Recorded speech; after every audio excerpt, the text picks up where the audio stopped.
Right. Good evening, ladies and gentlemen. I'm just going to allow another minute or so. I see there's still quite a few people joining us. We'll start at exactly 1 minute over our time.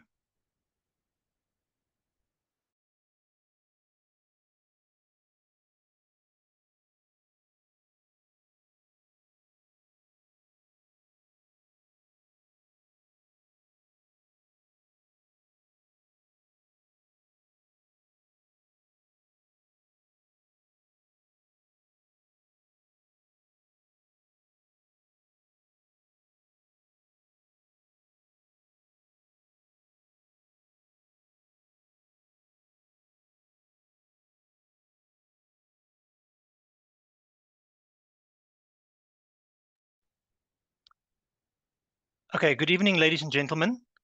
Welcome to another session of the Center for Human Metabolomics CPD training program. This evening, we have Dr. Elne Conradie. Amongst other things, Dr. Conradie heads the Rare Diseases Biobank at the CHM.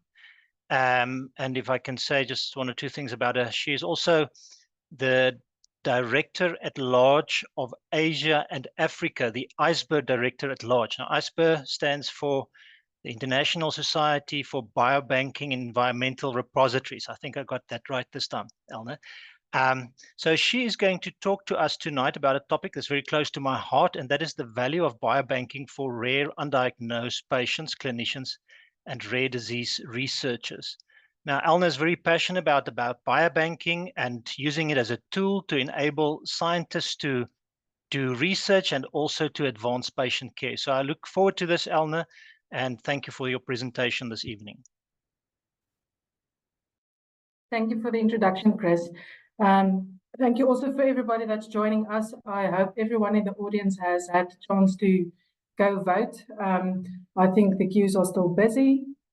So hopefully the presentation won't be that long if you have not had a chance, but you can still get there as well. So tonight's topic, I'm just going to provide a brief introduction of and overview of the Center for Human Metabolomics. And this will be followed by importance of biobanking and the role of biobanking for undiagnosed patients, the benefits of biobanking for clinicians, and how biobanking can advance research in rare diseases as well. And then just a quick closing. Now, I know there's quite a number of new registrations in the audience tonight. I see there's not quite as many that was registered that has been able to join, but I do want to get to know the audience a bit. So there's going to be a few poll questions. Chris, if I can just ask you to maybe launch the poll for us, please. There's 6 questions in total. I just want to get a feel for everybody that's in the audience tonight.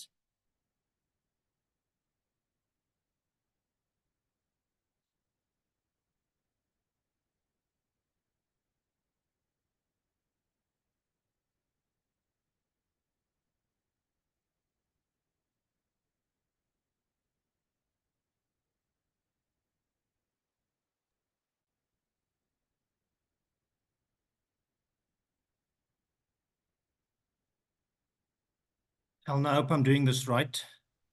I see there's been 1 vote so far. Oh, there we go.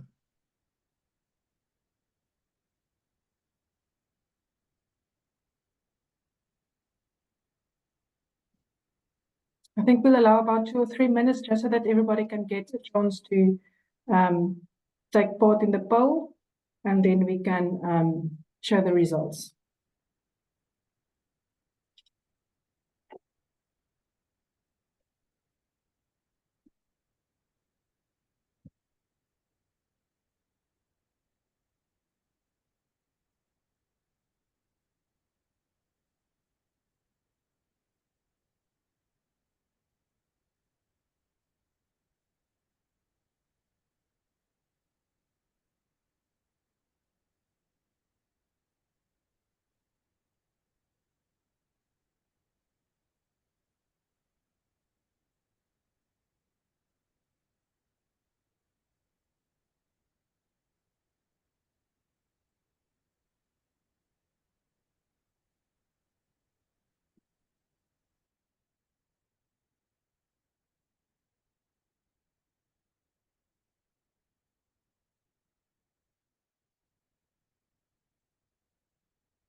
Okay, thank you to everybody that has participated in this.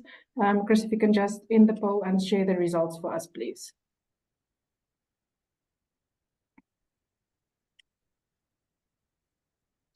Okay, so it looks like the majority of the audience tonight is researchers and clinicians. And not a lot has donated on a blood drive before, but some has. The reason why I included this is actually because a donation to a blood drive is very similar to donating samples for research. It's also used for medical purposes, and some of the remnants of the SunBS samples is also used for research purposes. And I see not a lot have ever donated samples for research before, and 50-50 has made use of biomedical samples, and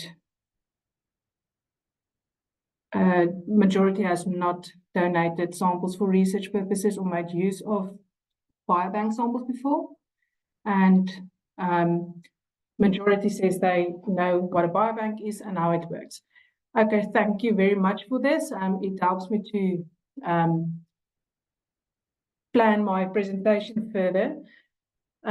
So while we have new people in the audience as well, I thought it's just a good idea to provide you with a very brief overview of the Center for Human Metabolomics as well. I'm going to do this in two parts. So the first part is going to be a organizational overview, because there's different initiatives that's being mentioned, and I don't think everybody always knows where this fits in and is it part of the Center for Human Metabolomics or not. I hope this will help a bit. So the Center for Human Metabolomics is situated at the Northwest University. We are a service delivery unit in the university, and we are also known as the National Metabolomics Platform.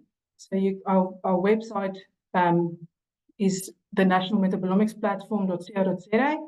You're welcome to look at that. We have a number of services that we provide. The mainstream services we provide in the diagnostic realm. So whenever you suspect a child might have a metabolic disorder, you are welcome to send samples to us. The different testing that we offer is also available on the website. We also have newborn screening for some of the metabolic conditions, the rare disease biobank, and then also project analysis.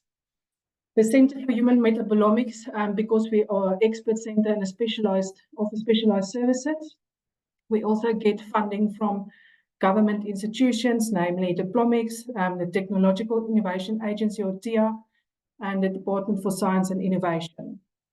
So the Technology Innovation Agency has predominantly provided funding for the National Metabolomics Platform.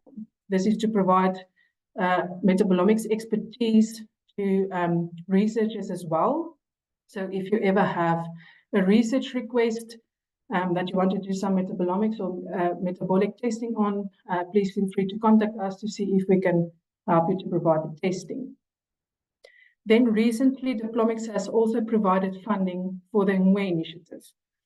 Tonight's presentation links very closely to the Elne initiative, because that's a really important initiative that we've launched. Prof. Chris Foster is the principal investigator for this, and we want to see if we can help as much as possible by undiagnosed patients get to diagnosis and end their diagnostic odyssey. The DSI has also provided funding to establish medical biorepositories network of South Africa, of which the CHM's Biobank is also a part of, and both Elne and ISBER is entities on its own, but it is hosted by the Northwest University or by the Center for Human Metabolomics. The following slide will provide you some detail on the specific testing and services that we offer at the CHM.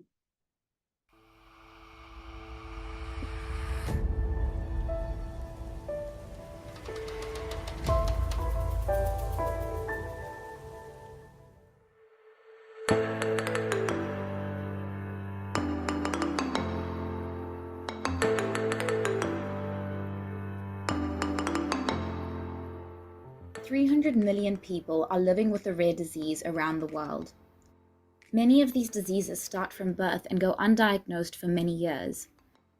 This medical journey places huge emotional and financial strain on the affected families and the healthcare system at large. Diagnosing rare disorders requires a specialized method called metabolomics. This is the in-depth study of metabolites, the smallest and most responsive compounds of any biological system or cell, and how a biological system interacts with an external environment. The Center for Human Metabolomics, a Diplomics partner lab based at the Northwest University in Potchefstroom, specializes in the diagnosis of rare metabolomic diseases and provides analytic services for a range of clinical and research projects within the South African health and agricultural sectors. The National Metabolomics Platform, established by TIA, is also hosted at the CHM to create a niche area for social economic upliftment using metabolomics. Professor Chris Foster, a chemical pathologist and the director of CHM, has a passion for metabolomics and the ability of this field of science to provide diagnostic answers to difficult and rare medical conditions. We do a lot of different kind of research here, but our passion really is rare metabolic diseases. So every day when I get up, there is an opportunity to potentially diagnose a patient with a rare disease, and in many of these instances be able to advise on treatment that is required, and in that way make a profound impact on a rare disease patient's life. Our main service offerings are contract research services, method development, particularly small molecule method development, and then also diagnostic services for inherited metabolic diseases. And in the newborn screening program, we screen newborns for dreaded diseases for which treatment is available that will have a substantial impact on their quality of life if the treatment is started in time. So what we have done is we have taken our competency in small molecule analysis that has always been applied to rare diseases, and we've just shifted it and started to apply it to other areas that is also of importance to South Africa and to society at large. For example, livestock optimization, also crop optimization, drug development, food security and safety, quality control, and so on. And I think metabolomics is a very fast growing field with huge application way beyond medicine as well. So we would like to play more of an enabling role in future capacity building, training, enable more people to do metabolomics themselves. Potentially, we would also like to be more involved in method development, assisting people in setting up methods that is of use to their particular research or industry needs, and assist the market in that way. For more information, please contact the CHM using the contact details provided or visit the Diplomics website.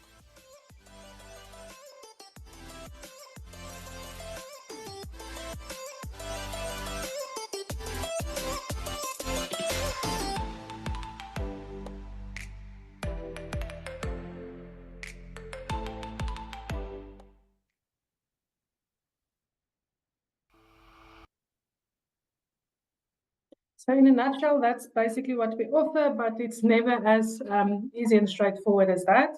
But we want to help and assist in any ways possible to make your research a realization. So what is a biobank? A lot of the audience members has indicated that they do know what a biobank is about, but I just want to provide a very brief comparison. So a biobank is almost in essence like a library, but instead of books, it stores samples such as blood tissue and DNA. So like a library also stores a different type of books, a biobank will also store different types of samples, biological samples, and these samples can then be accessed by researchers, same way that you would access reading materials from a library. You just provide a request for this, and we validate if everything is in place, ethics and all that's in place, and you can have access to the samples. How a biobank works. Samples are collected from patients during routine medical visits, surgeries, or if they are recruited for specific research studies. Once collected, the samples are processed to ensure that they are preserved correctly and stored in specialized freezers to keep them viable for a long period of time. Biobanking also entails cataloging and data management. Each sample is labeled and logged into a database with relevant information, such as the donor's medical history and any associated data. We realize the value of a sample increases significantly when a sample is associated with or a variety of different information and different data. Researchers can then request samples from the biobank to study specific diseases, identify genetic markers, and to develop new treatments. And in a nutshell, this is basically what we do.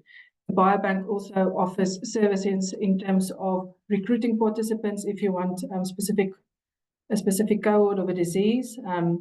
We also help in terms of setting up collaborations with other parties and other institutions, and to get industry involvement as well. So what is the relevance of biobanking to healthcare and research? In a nutshell, biobanking offers the opportunity for biomarker discovery, new diagnostic assays, drug development, and clinical trials. For patients, the value of biobanking and the relevance of biobanking can help undiagnosed patients to find answers by identifying genetic mutations or biomarkers associated with their conditions. For clinicians, it provides access to a wealth of data and samples, aiding in diagnosis and personalized treatment plans.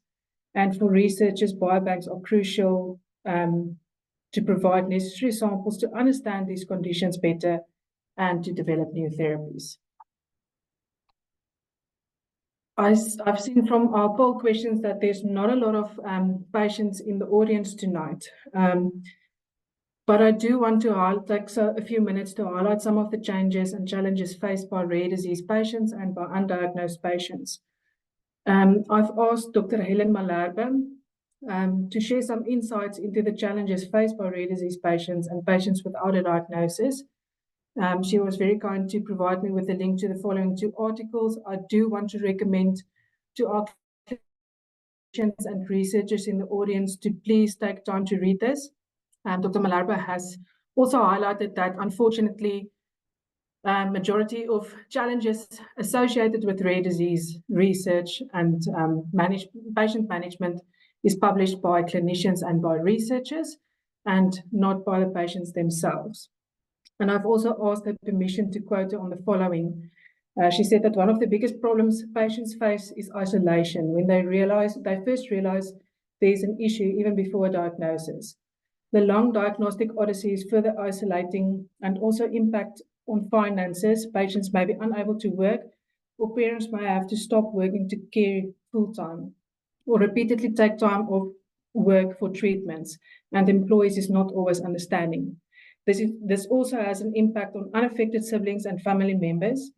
Childcare for unaffected siblings, when an affected child has to go to hospital, there's huge logistical arrangements that have to be considered and additional costs that's involved. The financial burden is carried by the family and impacts the whole way of life. It includes education and schooling, mainstream versus special needs, education needs.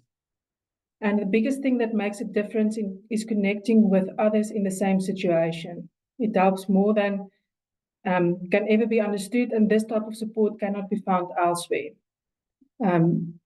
Having a child with a rare disease places huge mental pressures on the patients and the parents, and for them to come to terms with it, going through the grief cycle, and often they need counseling in addition to genetic counseling.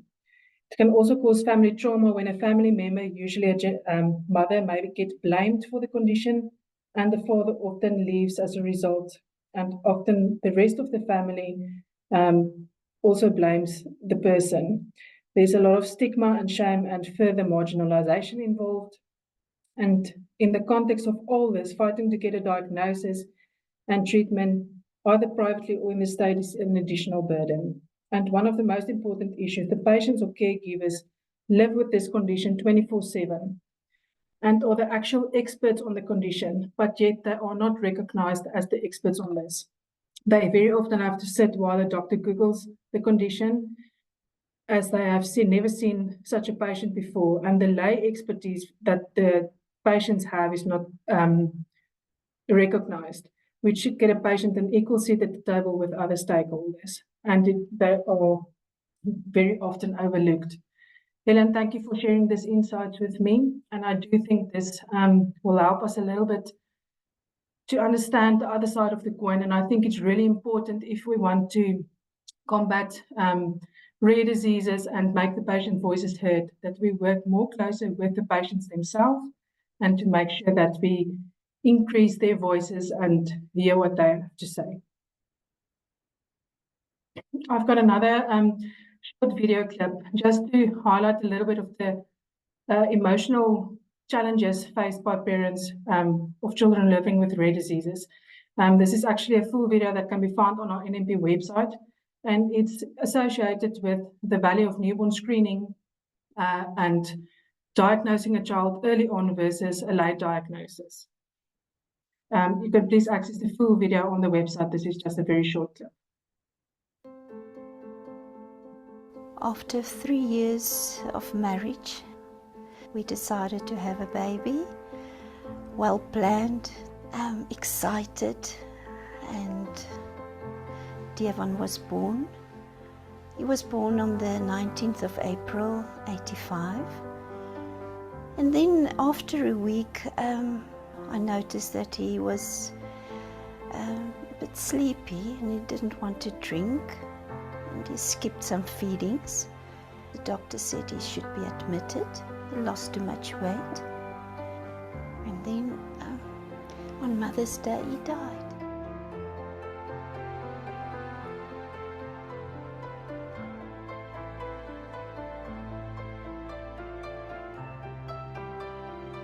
The influence of a kid that's not normal is immense. But you must remember, he was our first child.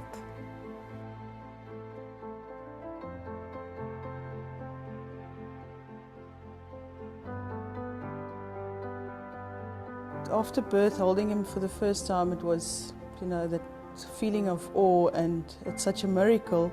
But after we got home and we realized that, something was major, he was still struggling to feed. He just didn't want to drink at all. The ambulance came and they put him in there and we could follow.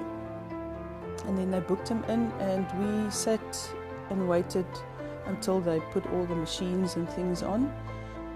So the emotions going through is, it's actually disbelief, and you can't believe this is happening.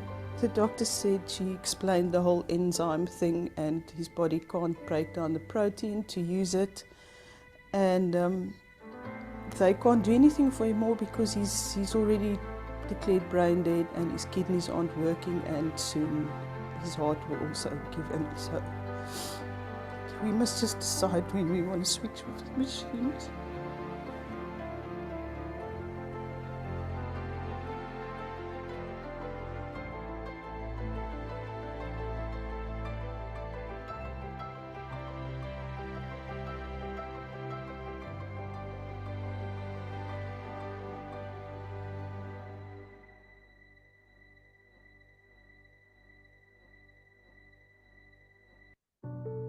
Afterwards, when I read, I was just looking for someone similar who went through something similar, and their baby also died, and then it's all American websites, and there's just none of them die because they were screened.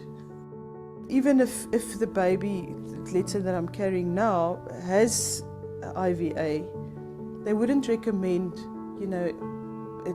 an abortion or anything, because the baby would be able to have quite a normal life. It was quite normal when I felt pregnant after Devon, that I was quite anxious with my pregnancy with Donnie. He was about 2.5 years old when one day he started to vomit, and the pediatrician admitted him because he He was dehydrated totally. It was about 42 times that this has happened regularly and with no diagnosis. Back in Pretoria, the pediatrician consulted another pediatrician that is a specialist in metabolic disorders and diseases. He decided to send a urine sample to Potch University for further analysis. And much to my surprise, for the first time, we found out that there was a name for this disease which Dani had. Isovaleric acidemia at first was a very technical disease to me, which only means that he had no natural enzymes to break down protein. That was described to me. And from there on, things started to get better for Dani. After Dani was treated with the correct medicine, the time span between episodes were longer and he started to have a more quality life. And he was such a delight. He was eating much better.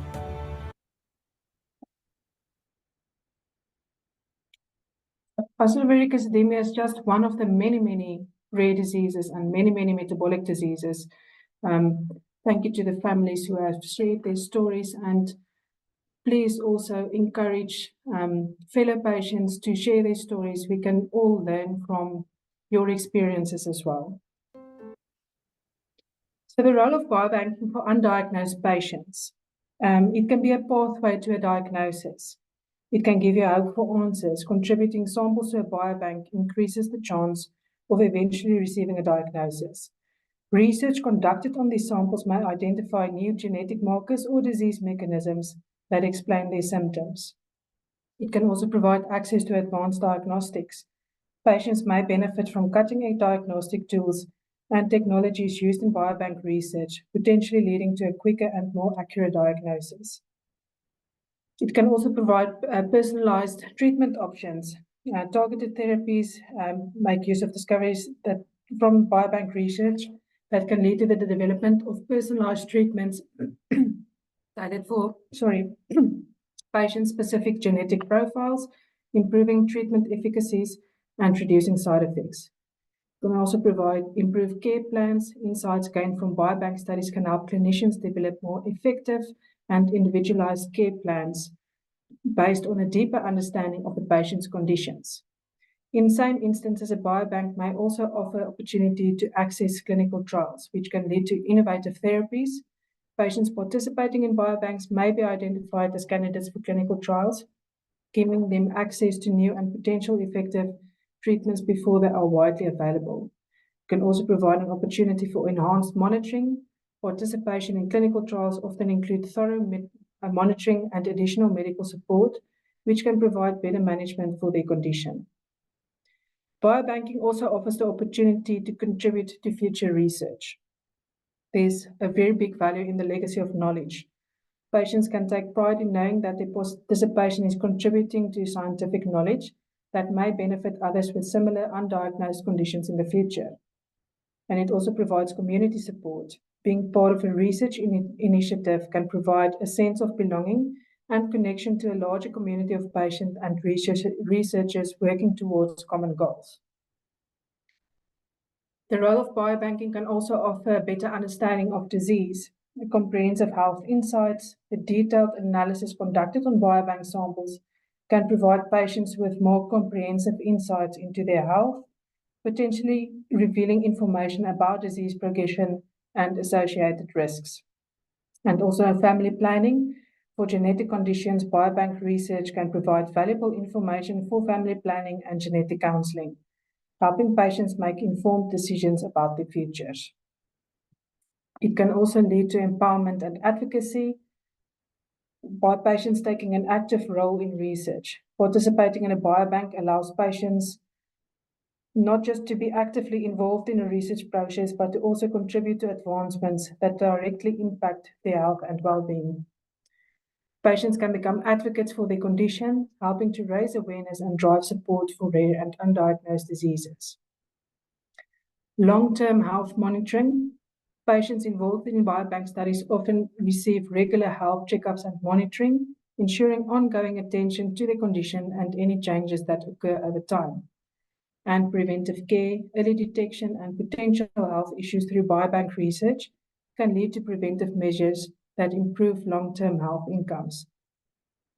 It may also provide support and resources.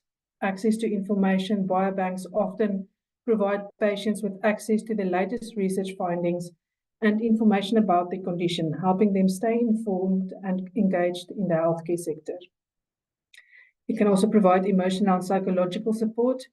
Knowing that they are contributing to important research can provide emotional and psychological benefits, offering hope and reducing the isolation that can come from having an undiagnosed condition. Overall, the potential personal gains for patients participating in a biobank are significant, offering hope for diagnosis, personalized treatment, access to new therapies, and a chance to contribute to groundbreaking research that can benefit the wider patient community.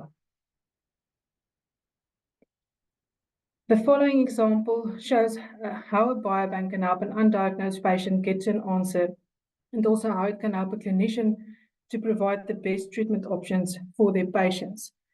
So these patients were recently diagnosed. Both siblings are included into the biobank, and they formed part of a whole exome sequencing study that was initiated through collaboration with the CHM and with the CHM Biobank. I'm just going to, for the clinicians in the audience, I'm going to just briefly read out the case presentation. This specific case has been presented by Dr. Elne as part of the Elne series. We will be sharing the links to the presentations on the website in future. So please just keep an eye out for this, and we can, once it's there, you can view the presentation online. So UNC80 deficiency is caused by biallelic pathogenic variants in UNC80. It is characterized with neonatal hypertonia, neurodevelopmental delay, and severe intellectual disability associated with seizures, postnatal growth delay, subtle dysmorphic features, and sleeping difficulties. There's fewer than 50 individuals that has been described to date. The specific case included 2 pediatric siblings, a brother and a sister, who presented at the genetics clinic.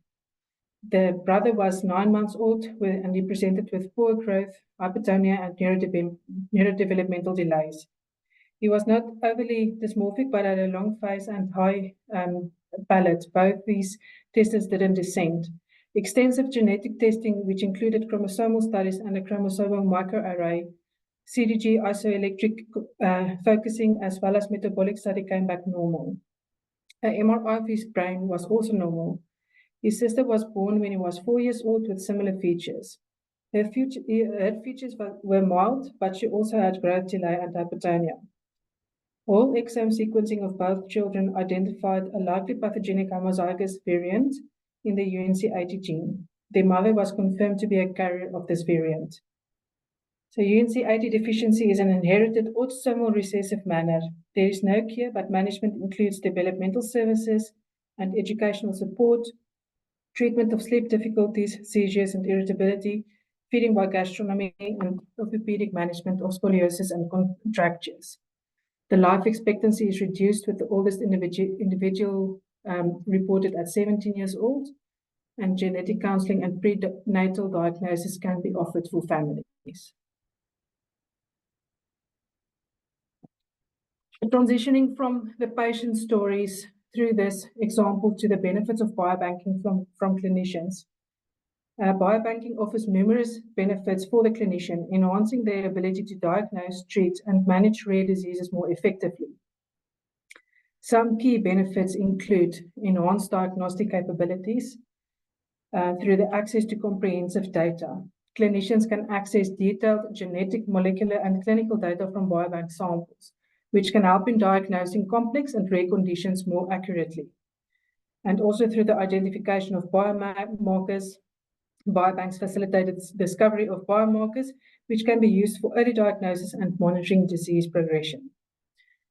Personalized medicine and tailored treatment can be used via the clinician from biobank data to tailor treatments to individual patients based on their unique genetic and molecular profiles, leading to more effective and personalized care. And also pharmacogenetics, understanding how genetic differences affect drug responses, can help clinicians prescribe the most effective medication with fewer side effects. It also provides access to research and clinical trials. Biobanks often provide information about ongoing clinical trials, enabling clinicians to identify and enroll eligible patients. And clinicians can collaborate with researchers using biobank data to develop and test new treatments and diagnostic tools. It also provides improved patient management through the collection of longitudinal data, which allows clinicians to track disease progression over time and adjust treatment plans accordingly. And access to the data can also help clinicians provide more accurate prognosis to patients and their families. Furthermore, it enhances understanding of the disease. It provides educational opportunities and can also lead to informed decision making through a wealth of data that can be used to make evidence-based decisions. This also alleviates risk management. The genetic and molecular data from biobanks help in assessing patients' risk to certain conditions, enabling preventive measures and early interventions. It also provides patient empowerment, enhanced collaboration, and ethical and legal guidance. Biobanks adhere to strict ethical and legal standards for sample collection, storage, and use, providing clinicians with confidence that research and clinical practice meet high ethical standards. Clinicians can rely on biobanks to handle informed consent processes, ensuring that patient participation in research is voluntary and well-informed. In summary, biobanking provides clinicians with valuable resources that enhance diagnostic accuracy, personalized treatment, facilitate research participation, improve patient management, and foster collaborations and education. These benefits collectively contribute to better patient outcomes and advancement in medical research and practices. We also realize that there's a severe time constraint on clinicians. So from a biobanking side, what we ask of you, if you have a patient that you think can benefit from biobanking, please make contact with us. If you would just get a consent for us to contact the patient directly from the patient, we will be very glad to make contact with them to explain how biobanking works and the benefits of biobanking, potential benefits, the risks associated, and how we protect their privacy, and try to get them involved, recruited into the biobank so that they can have access to these potential opportunities for them. So now if we take a look at the research side, advancing research in rare diseases through biobanking. Why should we look at rare disease research? There's a recent article that we've published showing the advances of rare disease research from a localized source of genetic knowledge to benefit South African rare disease community. And I invite you to please follow that link, read the article, and see how we can potentially benefit, provide benefit to rare disease in a holistic approach.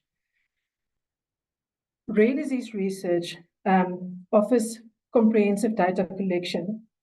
Biobanks collect, amongst others, genetic material and genetic data, including DNA, RNA sequence data, that the genetic material and the samples can be sequenced to identify mutations and genetic variations associated with the rare diseases, and also epigenetic studies to allow researchers to explore epigenetic changes that might occur and contribute to rare diseases.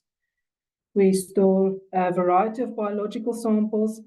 The CHM Biobank understands the frustration that a rare disease patient and an undiagnosed patient has with multiple sample collections.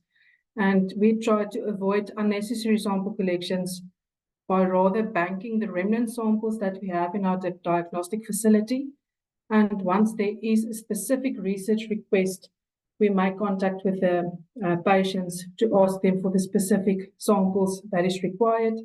In this way, we can also ensure that the researcher has access to fresh samples that is fit for purpose.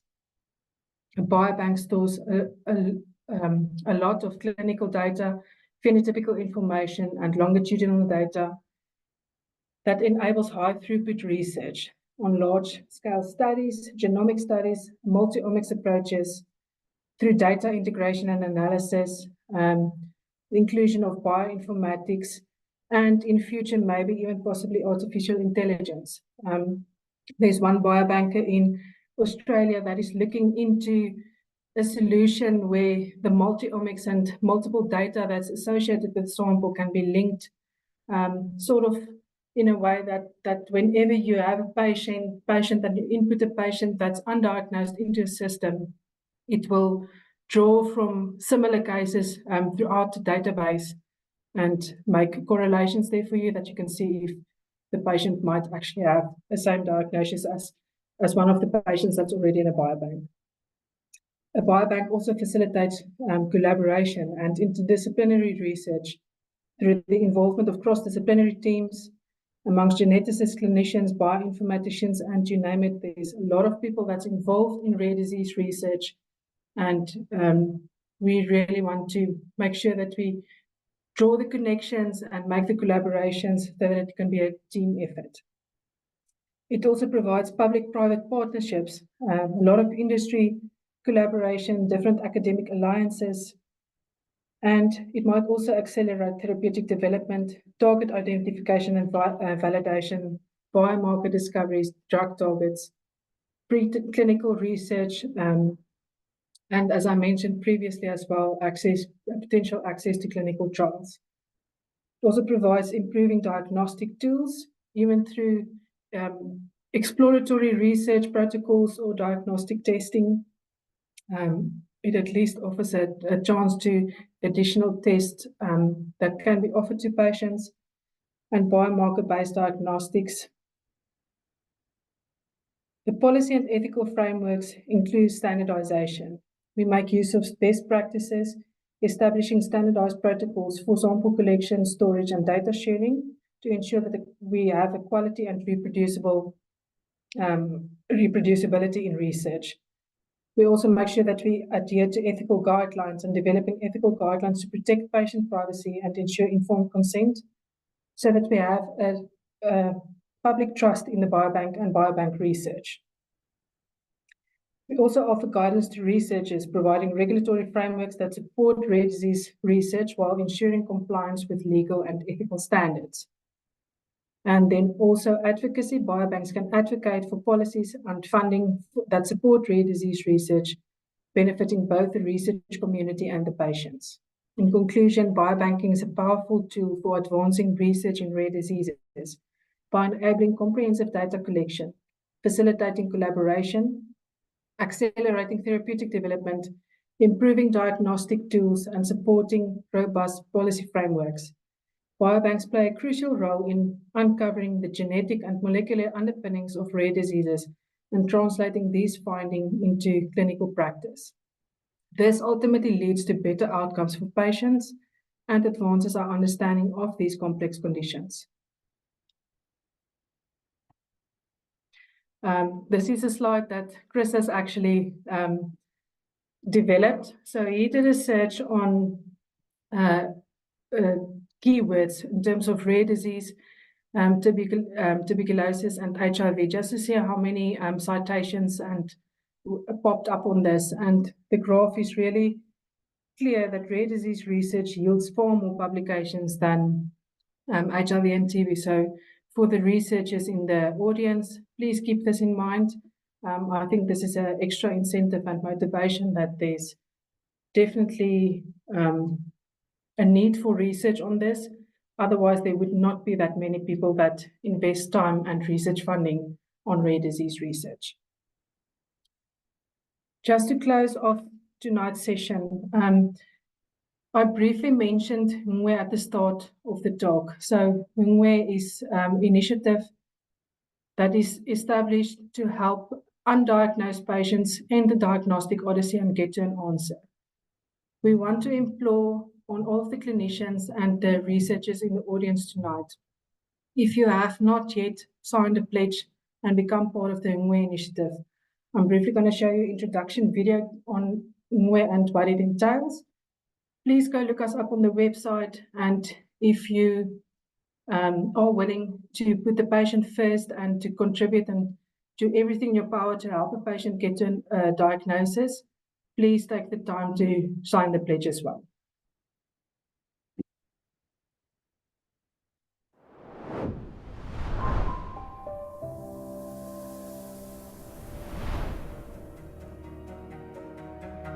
It has often been said that it takes a village to raise a child. Well, if that's the case, then it takes a whole country to raise a rare disease patient, and particularly so if it's an undiagnosed rare disease patient. Parents often go from doctor to doctor in search of a diagnosis, while witnessing helplessly how their child's condition deteriorates. This is what has become known as the diagnostic odyssey. I don't support doctor hopping, but sometimes it is the only way to get to a diagnosis. Different clinicians have different interests and expertise, and sometimes making the diagnosis is dependent on who sees the child and also on who else is present. Unwe calls on clinicians, scientists and allied healthcare professionals to collaborate and share on a scale that hasn't been witnessed before in South Africa. We are asking all experts and interested parties to prioritize undiagnosed patients by sharing their knowledge, data and resources to the network. Essentially, we are going to get a diagnosis to the patient by putting all of the experts into one room, be it a virtual one, and provide them with the tools that they require to end the odyssey. So join us by signing the Unwe Pledge and commit to collaboration and sharing to the benefit of all undiagnosed rare disease patients in South Africa.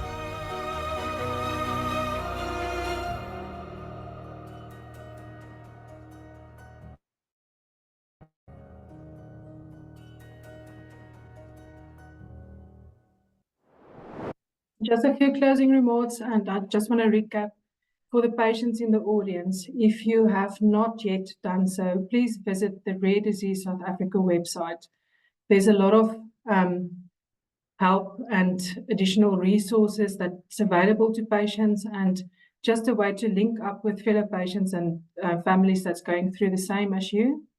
Please also take time to visit the NMP website, specifically the Biobank page, to see what the Biobank is about. And if you want to get involved, please just contact us through this platform.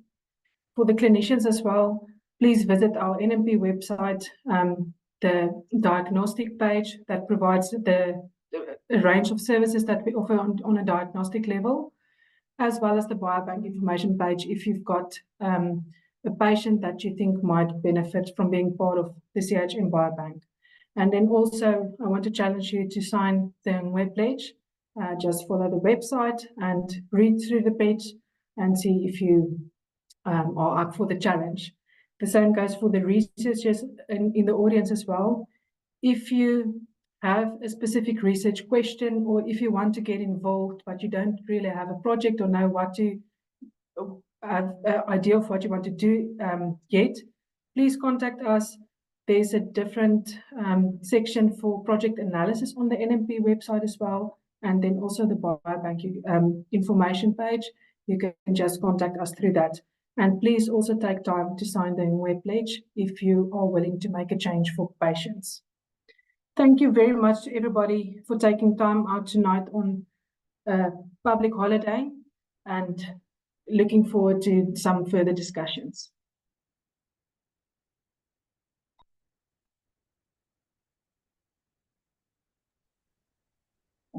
Okay, thank you very much, Elne.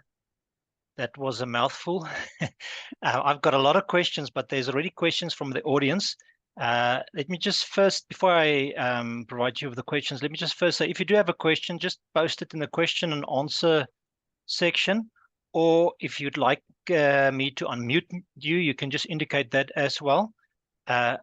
So We have Philip Sneyman, who has asked, what type of study would one need to work in your field, biochemistry, genetics, or chemistry, apart from medicine? You can actually do any of those. So a big benefit for rare disease research is having a multidisciplinary approach. So wherever you think your strong point are, you're welcome to make contact with us. We can put you in contact with people from other disciplines as well. The key idea is to open up the field, to make sure that we've got as many different perspectives on a problem that we can possibly have, to get to an answer and to get to a solution. Okay, so while I wait for some more questions, Elne, yeah, a lot of questions from my side, as not usual. So I think, some particularly academic colleagues sometimes have a concern with, providing us with a patient for the biobank. They may be concerned because they actually want to publish the patient, or it forms part of a student study or whatever. What are these concerns, and what are we doing to address them? If there's concerns in terms of the patient privacy, I think it's just because the field of biobanking is still very unfamiliar, specifically in South Africa. It is a research discipline that's used all over the world and maybe a bit more known to other researchers in other countries. So the trust relationship is a bit easier. I think it's difficult for people to trust the unknown. And then if a patient or a clinician actually wants to write up a patient and is afraid of enrolling the patient because then someone else might have access to the patient data, if both the clinician and the patient agrees that things are put on hold, you can also do that. So from a biobanking side, a patient can be enrolled, but then a specific clinician has access to the sample, preference of the sample for publication purposes. Once the publications is out, then the rest of the samples can be used or accessed by other researchers as well. Same goes for clinicians and researchers that maybe have a sample cohort or a patient cohort already collected. They don't have the facilities to properly bank or store the samples for long-term use, but they're afraid to include it in a biobank because they're afraid someone else might have access to the samples and do the things that they still want to do with samples. So if you have previously collected cohorts as well, you can include them in the biobank, and it can be reserved for your use, specific use for your study that you've collected it for. And after the study is completed, then access is granted to the wider research community. Yeah, and perhaps I can also turn it around. If you have an interest in a particular disease, you should perhaps contact us, because we can actually assist you with building a cohort. I think we've done so recently for one researcher in South Africa. So it's not just a case of taking; it's also it's taking and giving. So it may be worth your while to just look into that. So there's another question. This time from Maxine van der Schuyf. From a governance perspective, how relevant is ISO 20387, or should I focus more on the ISBER guidelines? Both. So the ISO 20387 is the international standard for biobanking. So if you want to get your biobank accredited, that's definitely the way to go. It provides you with detailed requirements on and processes that you have to have in place in terms of your quality management system. It is based on the ISBER best practices. So the ISBER best practices, I think you should be aware already, because you've got detailed knowledge on what's available. A new best practices has recently been launched. So it's been launched December last year. So please take time to read through that as well. I'm not exactly quite sure what the number is, but there's also a technical standard that's being developed in Europe at the moment for biobanking, specifically regarding biobank quality management. If you give me like a minute, I will be able to give you the number for that. But the main focus recently has been that whenever you bank a sample, you have to be able to provide a quality metrics or quality evaluation for your samples and for the researchers accessing your samples. Let me just take a few minutes. Chris, you can maybe ask another question so long I'll And I'd also like to invite the audience. You know, if you have a particular opinion, I think many of the questions will be opinionated. So if you have a particular opinion, please ask me to unmute you. We'd love to hear from you. Elne, a discussion that we've had internally a lot is, you know, rare diseases, biobanking, initiatives like UNGWE is blurring the line between research and diagnostics. You know, traditionally, there's been a very definite difference between the two. Diagnostics often well-validated assays, of which has proven benefit as well as therapeutic options and so on. And then once one goes into the research domain, things becomes a lot more blurry. But at the same time, you know, if you want to address the needs of rare disease patients, I don't actually think you have other choice than to blur this line. So what are the difficulties there, and how do we overcome that? I think the difficulties for me lies in the ethical process. So just to get the ethical clearance for the different initiatives. So both the Biobank as well as diagnostic initiatives have the same goal. We want to make sure that we get an answer to the patient and so that they can be able to have a proper way of life, improve their quality of life. The biobanking, I think the main focus with the research lies on how you're going to protect the data and the privacy of the patient and make sure that everything, the patient is de-identified for future use. While a diagnostic process, you cannot completely de-identify a patient. You want to get the answer specifically back to a patient. I think that's where the difficulty lies for just doing either the one or the other. I think a better way for undiagnosed patients would be to enroll in UNGWE to get them to an answer. But then simultaneously, they can also be part of the biobank to provide other research opportunities and to get access for them to other research opportunities that's not associated with the UNGWE initiative at this stage. I think in that way, you can make sure that there's the widest possibility of research opportunities and increasing knowledge on the diseases as well as getting a potential answer. Okay, and then see there's no other questions from the audience, so maybe just a last question from my side. Yeah, in order to get the benefits from rare disease research, biobanking, we need to share the data. And I think at the moment, it may change in future, but at the moment, what is really required is sharing the genetic data. You know, that's going to enable us to know what variant frequencies are, and, you know, if there's a variant that has been interpreted or has been found previously in South African population, you know, it's going to be very valuable. But, you know, so we need to share the data with scientists and clinicians to get the full value of that. In doing so, I think there are two risks. One is that, you know, a de-identified patient can actually be identified. I think in order to do this, you would have to have family members of the patient whose genetic data is available. I can't see how you can identify a patient if you don't have access to family members with available sequencing information. So that may be less of a concern in South Africa as opposed to the United States, where, you know, everybody's been sequenced by 23andMe. But so, I mean, that's the one concern that's always raised, why people are not sharing data.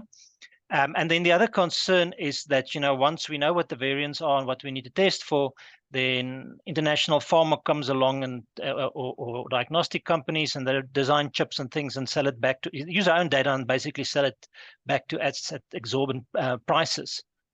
So I think those are the two main concerns which is preventing people from sharing data. So how do we overcome that?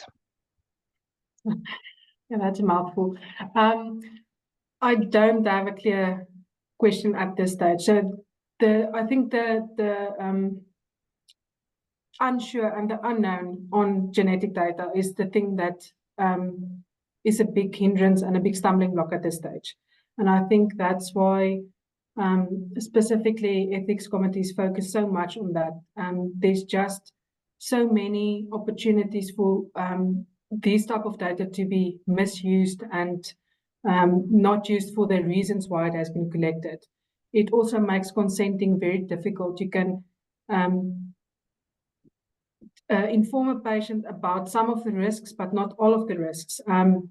That really makes it very, very difficult. I think in the era that we're in, with all the big data that's available in research, many more opportunities are found to identify patients in unique ways. But that's always going to be an issue. I think it's just a matter of finding the correct wording and talking with the patients a lot and explaining the uncertainties a lot to make sure that when they give consent, they are truly properly informed about this. It can't be something that you just do over a 5-minute information session or just provide a patient with an information leaflet and expect them to understand everything they have. We've seen too many times before, myself included, if you go to a hospital or clinic, there's all of these consent forms and the people just say, okay, just sign here, here, and here, and then you get access to the treatment or access to the test or whatever the case may be. And if you really want to go forward with the patient to make sure that you have a big impact for the patient, this has to be changed. You have to take time to have discussions with all the parties involved to make sure you go into something open-minded and open-headed, that you know what's waiting around the corner. And even if you can't predict anything that's around the corner, then at least you were informed enough that you were willing to take that risk. Okay, so lots of work still required there. So we've got another question from Maxime from the Skype, very technical, but maybe you Biobank people know what you're talking about. So we're talking about the ISO TR 22758 2020 implementation guide for ISO 20387, Elne. That's one. And then there's also a specific one on pre-examination processes that's more specifically for metabolomics, but for research purposes and biobanking. So I'm not quite sure what the scope of your biobank is, but that's providing quality assurance protocols and procedures. It's ISO 23118 and it was published in 2021. Okay, thank you. Maybe it's also something that the two of you can discuss via email or so on. I think the other exciting thing that is happening is we're soon going to have a dedicated WhatsApp channel to the NMP with a sublink to the biobank and so on. So that may be a way in which we could fast track entry of patients into the biobank. Currently, it's just for newborn screening, but we do intend to expand that. So I don't see any further questions from the audience. So if that is it, then Elne, thank you very much for that very nice and comprehensive overview. Thank you to the audience who attended on Voters Day, and we will see you next time. Have a good evening. Thanks, everyone. Bye.